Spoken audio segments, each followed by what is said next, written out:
യേശുവിൻ്റെ കൂട്ടായ്മയിലെ സ്നേഹം നിറഞ്ഞ എല്ലാ പ്രിയ ദൈവമക്കൾക്കും ദൈവാനുഗ്രഹം നിറഞ്ഞ അനുഗ്രഹത്തിൻ്റെ ഒരു ദിവസം ഏറെ സന്തോഷത്തോടുകൂടി ആശംസിക്കുന്നു.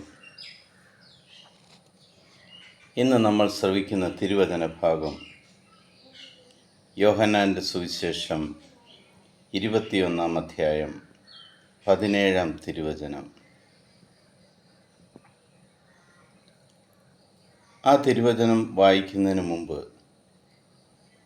നമുക്ക് കാണുവാൻ സാധിക്കും, ആ തിരുവചന ഭാഗം ഈശോ തൻ്റെ ഉത്ഥാനത്തിന് ശേഷം പത്രോസിനോട് നീ എന്നെ സ്നേഹിക്കുന്നുവോ എന്ന് ചോദിക്കുന്നു.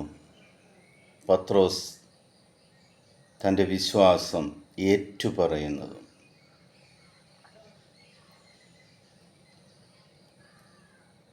പത്രോസ് ദൈവത്തെ സ്നേഹിക്കുന്നു എന്ന് പറയുന്നതോടൊപ്പം തന്നെ തന്നെ വിട്ടുകൊടുക്കുന്ന ഒരു പത്രോസിനെ നമുക്ക് കാണുവാൻ സാധിക്കും. 17-ാം തിരുവചനത്തിൽ നമ്മളിങ്ങനെ വായിക്കുന്നു,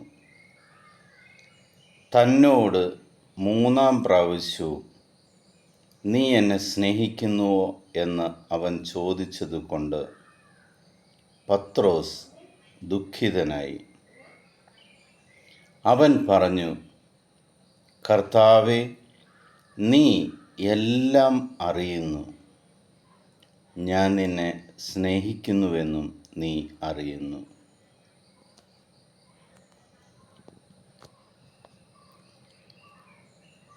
നമുക്കെല്ലാവർക്കും ഉണ്ടാകേണ്ട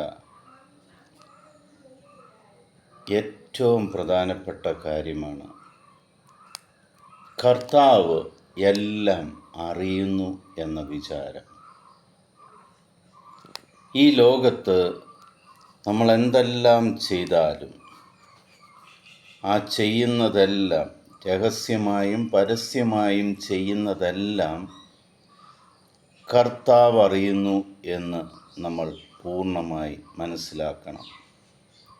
കാരണം നിന്നെ കൈപിടിച്ച് നടത്തുന്ന ദൈവം നീ ചെയ്യുന്ന എല്ലാ പ്രവൃത്തികളും, നിൻ്റെ മനസ്സിലെ ആലോചനകൾ പോലും അറിയുന്നുണ്ടെന്ന് നമ്മൾ മനസ്സിലാക്കുമ്പോൾ,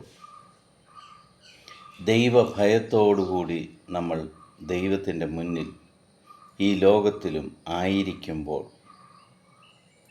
ദൈവം നിന്നെ ഉയർത്തും. ഏതവസ്ഥയിലായിരുന്നാലും അവിടെ നിന്ന് നിന്നെ ഉയർത്തിയിരിക്കും. കാരണം ദൈവമെല്ലാം അറിയുന്നുണ്ട്,